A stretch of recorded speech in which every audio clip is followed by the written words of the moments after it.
Hola a todos y bienvenidos de nuevo al canal de Sistemas Inversores, la comunidad de trading automático inteligente más grande del mundo. En el vídeo de hoy vamos a tratar el concepto de análisis fundamental. Desde la definición más básica hasta su aplicación en los mercados financieros, tanto por las ramas financieras, es decir, el estudio de empresas, mediante el análisis de los reportes financieros, hasta el concepto macroeconómico y la teoría de la reflexividad. Así que quédate conmigo y en este vídeo aprendamos juntos sobre este tipo de análisis. ¿Qué es el análisis fundamental? Podemos catalogar el análisis fundamental de muchas maneras. En este vídeo vamos a dividirlo en dos. Si hablamos de análisis fundamental en el mercado de acciones, hablaremos de estudiar las cuentas y estados financieros de las empresas cotizadas, para entender conceptos como su crecimiento, su deuda, su estrategia de mercado y otros factores que aporten a la compañía una ventaja en el mundo de los negocios. No obstante, cuando aplicamos el análisis fundamental al mercado de Forex y materias primas, nos encontramos que no existen reportes o estados financieros de divisas o materias primas. No tendría sentido. Lo que sí que encontramos son datos macroeconómicos, los cuales representarán la potencial oferta y demanda de distintos sectores o materias primas y datos de crecimiento de las naciones. De esta forma podemos definir el análisis fundamental como el estudio de los datos de nuestro entorno que nos rodean en términos económicos. Tipos de análisis fundamental. Vamos a entrar más en detalle con el concepto de análisis fundamental tanto aplicado al mercado de acciones como al resto de mercados para familiarizarnos respecto a qué podemos hacer con estos datos y qué ventajas podemos encontrar en el mercado. Empecemos con el análisis fundamental aplicado a acciones. Como ya hemos mencionado, este tipo de análisis en el mercado de acciones está relacionado con los reportes y los estados financieros. Pero, ¿qué son? Las empresas cotizadas están obligadas a declarar en cada trimestre un reporte de sus finanzas. En este reporte podemos ver distintos ratios y distintos datos que nos aportan, desde los ingresos, el beneficio, la cantidad de impuestos pagados, los pasivos que tiene la empresa, la deuda que tiene y un sinfín más de información. A la hora de aplicar estos datos, a la hora de hacer un análisis fundamental, hay dos ramas principales. Tenemos el Value Investing o inversión en valor y Growth Investing o inversión en crecimiento. Empecemos por el primero. ¿Qué es el Value Investing? La inversión en valor fue popularizada por Benjamin Graham y Warren Buffett. Seguro que este último nombre te suena. E incluso quizá te suenen los dos. Si es así, háznoslo saber en los comentarios. Este tipo de inversión se basa en analizar las cuentas de las compañías para determinar su valor real, el cual no siempre tiene por qué estar reflejado en los precios. Y es que de hecho esta teoría nos enseña que una compañía puede estar barata respecto a su valor o puede estar cara. De esta forma, un inversor en valor intentará comprar compañías que estén baratas en su precio respecto a su valor real. De esta forma tendrá lo que se llama un margen de seguridad.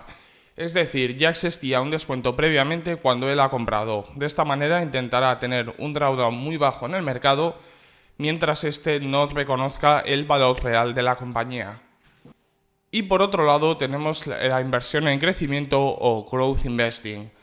Este tipo de análisis es muy similar al análisis de valor, pero en vez de buscar un margen de seguridad, buscará un crecimiento muy fuerte y sostenido a lo largo del tiempo en las empresas que se quieran comprar, entendiendo que si las empresas llevan mucho tiempo creciendo de una forma sostenida, con dígitos relativamente altos, tenderá a seguir haciéndolo a lo largo del tiempo, ya que quiere decir que esa compañía en cuestión tiene una posición dominante en el mercado y en la cuota de clientes. Y por último, definiendo estos tipos de análisis, hablemos del análisis macroeconómico.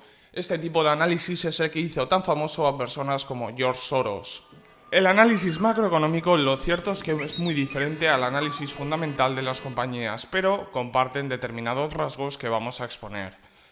Cuando hablamos del análisis macroeconómico en Forex, por poner un ejemplo, buscaremos entender las políticas de los bancos centrales y los datos de crecimiento o de riqueza de las naciones para estimar modelos donde podamos comprobar que existe efectivamente una mayor oferta o una mayor demanda de una determinada divisa. Y esto, cuando lo aplicamos al mercado de materias primas o incluso a sectores de empresas, nos vamos a encontrar que estos datos de crecimiento nos van a indicar la demanda y la oferta disponible para determinados sectores. También pasa esto con las materias primas e incluso con las exportaciones de los países. Si un país tiene una tasa muy amplia de exportación de oro y esto refleja un crecimiento significativo en su riqueza, también afectará el comportamiento del precio del oro a las finanzas de este país y por ende a sus acciones y a sus índices. Este ejemplo podemos verlo con los reportes de compañías mineras australianas y el propio índice del mismo país.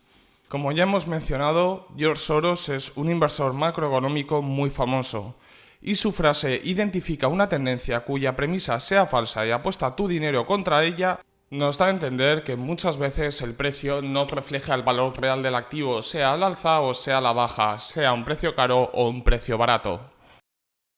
Ejemplos de análisis fundamental. Quizá la definición de análisis fundamental no te sea de la mayor ayuda para aplicar este tipo de análisis en el mercado. No te preocupes porque vamos a ver de una manera muy práctica un ejemplo de cómo hacer este tipo de análisis y aplicarlo a tu trading. Remontémonos al año 2014. Mario Draghi da su discurso en el Banco Central sobre estimulación cuantitativa y su famosa frase "Whatever it takes to preserve the euro, and believe me, it will be enough". Lo que haga falta para mantener el euro y creedme que será necesario. Esta frase es el fin del anuncio de la estimulación cuantitativa donde la eurozona reconoce que no está creando inflación y que van a tener un problema si no consiguen crearla. ¿Qué efecto tiene la estimulación cuantitativa en el mercado? La estimulación cuantitativa es una medida que se hizo muy popular durante la crisis financiera de 2008 y es que se llegó a hablar de ejemplos del helicopter money, dinero de helicóptero, es decir, el ejemplo más drástico que daban para situar este concepto como una metáfora era subirse a un helicóptero y tirar dinero en billetes por todas las ciudades, sencillamente para que si hubiese más dinero en circulación, la inflación pudiese subir y por ende pudiesen subir también los tipos de interés e intentar de esta manera tener cierto crecimiento. Y la estimulación cuantitativa, lo cierto es que sigue un camino similar. En vez de tirar dinero desde un helicóptero, lo cual no tendría mucho sentido en el mundo real, lo que hacen es bajar los tipos de interés cercanos a cero y dedicarse a emitir y a comprar deuda, a emitir más deuda de naciones y a comprar más deuda de empresas. De esta forma, el dinero que se presta apenas tiene un coste. Y esta facilidad monetaria provoca dos cosas. Los tipos de interés caen, los bonos ya no son rentables, no merece la pena comprar renta fija si el pago del cupón es cercano a cero. Y la divisa se devalúa.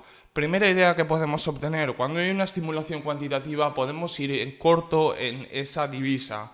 En este caso el euro dólar pasó de 1,24 a 1,04 en unos meses, pero esto no es la parte más interesante. La parte más interesante es que los índices bursátiles empezaron un breve rally pero muy intenso después de este anuncio, con crecimientos que llegaron a ser en pocos meses del 15%. Algo que supera la media histórica del crecimiento de índices europeos y encima en muy poquito tiempo.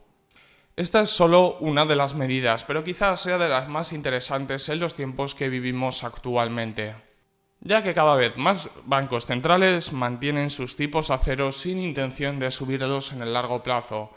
De hecho, podríamos decir que en este escenario de tipos a cero, el único vehículo de inversión tradicional que sigue ofreciendo una rentabilidad interesante es el mercado de acciones y de índices. Ventajas y desventajas. Este tipo de análisis tiene unas cualidades muy interesantes y es que nos alejamos por un momento del análisis técnico, del análisis del comportamiento del precio para centrarnos en otros datos que también nos ofrece el mercado. Pero por supuesto ningún camino es de rosas y esto tiene sus ventajas y sus desventajas. Como ventajas podemos hablar de que sí, estos datos tienen un comportamiento sobre el precio, especialmente a largo plazo, donde el análisis técnico no es tan común. Es muy común utilizar el análisis técnico incluso en velas diarias, pero cuando estamos haciendo proyecciones a meses, quizá no sea lo más adecuado. Además, este tipo de análisis nos puede prevenir de determinados riesgos. Por mucho que suba el precio de una compañía, si está quebrada, ¿quién lo va a querer? Pero también este análisis tiene sus desventajas, especialmente cuando hablamos de la inversión en acciones. Pongamos un ejemplo de la inversión en valor. La inversión en valor o value investing se encuentra que durante los últimos 6 años, desde 2014, se encuentra en un estado donde sus rendimientos no superan a la media de los índices ni a la inversión indexada. Es decir, pese a que tiene ligeras ganancias, estaríamos asumiendo un riesgo demasiado alto sobre el retorno que podemos obtener. Y es que este tipo de modelos tienden a cambiar a lo largo del tiempo, como pasa con los modelos de precio. Recordad que el mercado sigue avanzando. De esta forma hemos añadido nuevas cosas y nuevos conceptos en nuestra manera de aprender y de operar. Hace años nadie hubiese soñado, sobre todo operadores minoristas, con utilizar la inteligencia artificial en los mercados financieros. Y ahora tenemos programas como Alpha Advisor que nos sirve para hacer esto. Recuerda que puedes descargarlo gratis. Pero vayamos a otros conceptos. La inversión en valor llegó a funcionar batiendo los índices cuando la información percibida era más lenta que en la actualidad. Es decir, en los años 50, los años 60, donde los análisis basados en el precio no tenían demasiadas herramientas y las noticias no eran instantáneas, tenía su sentido. Actualmente sigue teniéndolo, pero como podemos comprobar con menores rendimientos. Algo que hemos de remarcar que pasa al contrario con la inversión en crecimiento. Todo este boom tecnológico ha hecho que el sector de la tecnología tenga unos crecimientos nunca antes vistos y unos retornos muy grandes en el mercado de acciones durante los últimos años. En conclusión, como hemos podido ver en este vídeo, este tipo de análisis puede ser todo lo complejo, todo lo sencillo que queramos y tiene unas ventajas y unas desventajas muy interesantes. Cabe destacar que podemos considerar que este tipo de análisis también pueden ser cíclicos. Hablábamos de la inversión en valor y la inversión en crecimiento. Actualmente la inversión en crecimiento supera el retorno de forma muy holgada a la inversión en valor, pero no sabemos si esta tendencia continuará en los próximos años pese a los constantes avances tecnológicos y a la situación actual. Cuando hablamos de la inversión macroeconómica tenemos que tener en cuenta varios factores. No siempre el precio va a reflejar la realidad, pero sí puede continuar el precio y esa realidad que se impone en el mercado puede seguir distorsionada. Por eso, a la hora de invertir en Forex a largo plazo está muy bien considerar el análisis macroeconómico, pero también el análisis del precio, para intentar buscar que las tendencias y los movimientos sean fieles a esa realidad e incluso para buscar una reversión en el momento más adecuado. Por mi parte, no hay nada más que añadir. Espero que te haya gustado este vídeo. Si es así, recuerda suscribirte para no perderte el próximo, darle a like y nos veremos en el siguiente vídeo.